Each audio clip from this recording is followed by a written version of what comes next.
Hi dears, അസ്സാമു അലൈക്കും, നമസ്കാരം. Welcome back to tales of Neju.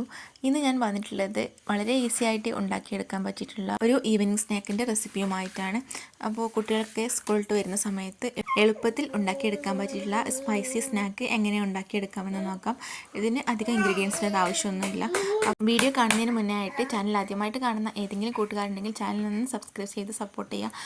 കൂടെ തൊട്ടടുത്ത് കാണുന്ന ബെല്ലൈക്കൺ കൂടി പ്രസ് ചെയ്ത് അതിൽ ഓൾ എന്ന ഓപ്ഷനും കൂടി പ്രസ് ചെയ്ത് കൊടുക്കുക. അപ്പോൾ നമുക്ക് വീഡിയോയിലേക്ക് പോകാം. ഇതിന് വേണ്ടിയിട്ട് 2 സവാളയാണ് എടുത്തിട്ടുള്ളത്. 2 സവാള ഒന്ന് കട്ട് ചെയ്തെടുക്കുക.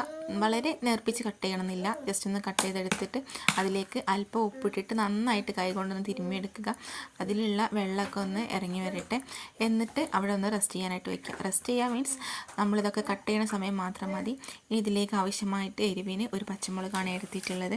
പച്ചമുളക് ഇതുപോലെ ചെറുതാക്കിയിട്ട് അരിഞ്ഞെടുക്കുക. പിന്നെ ഒരു കഷ്ണം ഇഞ്ചിയും പിന്നെ മല്ലിയിലയാണ് ചേർത്ത് കൊടുക്കേണ്ടത്. അപ്പോൾ ഞാനിവിടെ വീട്ടിൽ തന്നെ ഉണ്ടാക്കിയിട്ടുള്ള ആഫ്രിക്കൻ കൊറിയാൻഡറിൻ്റെ ഇലയാണ് ചേർത്ത് കൊടുക്കുന്നത്. നല്ല ടേസ്റ്റാണ് ഇതിന്. അപ്പോൾ നിങ്ങളുടെ കയ്യിൽ മല്ലിയില ഉണ്ടെങ്കിൽ മല്ലിയില ചേർത്ത് കൊടുത്താൽ മതിയാവും. അപ്പോൾ ഞാനിത് ഒരു ഇല എടുത്തിട്ട് ഒന്ന് കട്ട് ചെയ്ത് ഇട്ട് കൊടുക്കുന്നുണ്ട്. പിന്നെ ഇതിലേക്ക് ആവശ്യമായിട്ടുള്ള സ്പൈസസ് എന്തൊക്കെയാണെന്ന് പറയാം. ആദ്യം ഇതൊക്കെ ഒന്ന് കട്ട് ചെയ്തിട്ട് നേരത്തെ നമ്മൾ മാറ്റി വെച്ചിട്ടുള്ള ഉള്ളിയിലേക്ക് ഇട്ട് കൊടുക്കുക. എന്നിട്ട് നന്നായിട്ടൊന്ന് മിക്സ് ചെയ്ത് കൊടുക്കുക. മിക്സ് ചെയ്ത് കൊടുക്കുമ്പോൾ കൈ കൊണ്ട് തന്നെ നന്നായിട്ടൊന്ന് തിരുമ്മിയിട്ട് വേണം മിക്സ് ചെയ്ത് കൊടുക്കാനായിട്ട്. ഈ ഉള്ളിയിൽ നിന്നുള്ള വെള്ളമൊക്കെ നന്നായിട്ടൊന്ന് ഇറങ്ങി വരണം. അപ്പോൾ ഇതാ നന്നായിട്ടൊന്ന് മിക്സ് ചെയ്തെടുത്തിട്ടുണ്ട്. ഇനി ഇതിലേക്ക് ആവശ്യമായിട്ടുള്ള മൈദമാവാണ് ഇട്ട് കൊടുക്കുന്നത്. ഇതിലേക്ക് ഞാനൊരു 2 തവി മൈദമാവാണ് ഇട്ട് കൊടുത്തിട്ടുള്ളത്. അപ്പോൾ മൈദമാവ് ഇട്ട് കൊടുത്തതിന് ശേഷം ഇതിലേക്കുള്ള പൊടികൾ ഇട്ട് കൊടുക്കാം. 1/4 ടീസ്പൂൺ മഞ്ഞൾപ്പൊടിയും പിന്നെ കുറച്ച് ചിക്കൻ മസാലയാണ് ചേർത്ത് കൊടുക്കുന്നത്. ഒരു 1/4 ടീസ്പൂണൊക്കെ ഇട്ട് കൊടുക്കുന്നുള്ളൂ. പിന്നെ അല്പം ഗരം മസാല കൂടെ ചേർത്ത് കൊടുക്കുന്നുണ്ട്. പിന്നെ ഇതിലേക്ക് ആവശ്യമായിട്ടുള്ളത് അരിപ്പൊടിയാണ്. നമ്മൾ സാധാരണ പത്തിരിയൊക്കെ ഉണ്ടാക്കിയെടുക്കുന്ന അരിപ്പൊടി, ഒരു 1/4 കപ്പ് അരിപ്പൊടി ഇട്ട് കൊടുക്കുന്നുണ്ട്. ഇതുപോലെ അരിപ്പൊടി ഇട്ട് കൊടുക്കുമ്പോൾ നല്ല ക്രിസ്പിനെസ്സാണ് ഈ സ്നാക്കിന് ഉണ്ടാകുന്നത്. സാധാരണ നമ്മൾ ഉള്ളിവട ഉണ്ടാക്കുമ്പോൾ നമ്മൾ കടലമാവൊക്കെയാണ് ചേർത്ത് കൊടുക്കുന്നത്. അതിന് പകരമായിട്ട് മൈദയും അരിപ്പൊടിയും കൂടെ ഇതുപോലെ മിക്സ് ചെയ്തിട്ട് ഉണ്ടാക്കിയെടുത്താലും നല്ല പെർഫെക്റ്റ് ആയിട്ട് തന്നെ കിട്ടും. എന്നിട്ട് ഇതുപോലെ ഒരു സ്പൂൺ യൂസ് ആക്കിയിട്ട് നന്നായിട്ടൊന്ന് മിക്സ് ചെയ്ത് കൊടുക്കുക. എന്നിട്ട് വീണ്ടും കൈകൊണ്ട് നന്നായിട്ടൊന്ന് തിരുമ്മിയെടുക്കുക. ഇനി ബാക്കി ആവശ്യമായിട്ടുള്ള വെള്ളം ചേർത്ത് കൊടുക്കുക.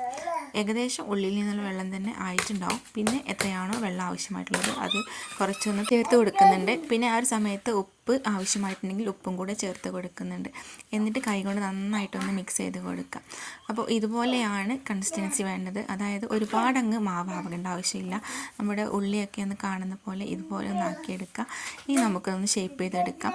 സാധാരണ ഉള്ളിവട ഉണ്ടാക്കുന്ന പോലെ തന്നെ ജസ്റ്റ് ഒന്ന് കയ്യിൽ വെച്ചിട്ട് പരത്തിയിട്ട് ഞാൻ മുഴുവനായിട്ടൊരു പ്ലേറ്റിലേക്ക് ആക്കി കൊടുത്തിട്ടുണ്ട്. എന്നിട്ട് ഫ്രൈ പാനിൽ ഓയിൽ ഒഴിച്ച് കൊടുത്തിട്ടുണ്ട്. ആ ഓയിൽ ഒഴിച്ച് കൊടുത്ത് നന്നായി ചൂടായതിന് ശേഷം ഇതുപോലെ ഇട്ട് കൊടുക്കുക. എന്നിട്ട് സാധാരണ ഉള്ളിവടയൊക്കെ ഉണ്ടാക്കുന്ന പോലെ തന്നെ ഒരു 1 സൈഡ് ഗോൾഡൻ ബ്രൗൺ കളർ ആവുന്ന സമയത്ത് തിരിച്ചിട്ട് കൊടുക്കുക. പിന്നെ ഫ്ലെയിം ഇടുന്ന സമയത്ത് നല്ല ഹൈയിലും പിന്നെ മീഡിയം ടു ലോയിൽ ഇട്ടിട്ട് വേണം കുക്ക് ചെയ്തെടുക്കാനായിട്ട്. എളുപ്പം തന്നെ വെന്ത് കിട്ടും.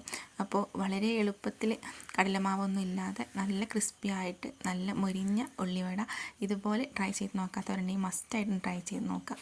അതുപോലെ തന്നെ നിങ്ങൾ വീഡിയോ കാണുമ്പോൾ ലൈക്ക് ചെയ്തിട്ടില്ലെങ്കിൽ ലൈക്കും ചെയ്യുക. അതുപോലെ നിങ്ങളുടെ ഫ്രണ്ട്സിന് ഫാമിലിക്കൊക്കെ ഷെയർ ചെയ്ത് സപ്പോർട്ട് ചെയ്യാം. നമ്മുടെ ചാനലിൽ തന്നെ ഒരുപാട് സ്നാക്സ് റെസിപ്പീസ് ഇൻക്ലൂഡ് ചെയ്തിട്ടുണ്ട്. കാണാത്തവരുണ്ടെങ്കിൽ കണ്ടിട്ട് എല്ലാത്തിൻ്റെയും അഭിപ്രായം നിങ്ങൾ കമൻറ്റായിട്ട് അറിയിക്കാം. അപ്പോൾ അത് നല്ല ഗോൾഡൻ ബ്രൗൺ കളർ ആവുന്ന സമയത്ത് എണ്ണയിൽ നിന്നും കോരി മാറ്റാം. അപ്പോൾ വളരെ ടേസ്റ്റി ആയിട്ടുള്ള ഉള്ളിവട റെഡി ആയിട്ടുണ്ട്. അപ്പോൾ ഇതുപോലെ തന്നെ ബാക്കിയുള്ളതും കൂടെ പൊരിച്ചെടുക്കുന്നുണ്ട്. അപ്പോൾ മറ്റൊരു വീഡിയോ ആയിട്ട് വീണ്ടും വരാം. അതുവരേക്കും ബൈ. Thanks for watching.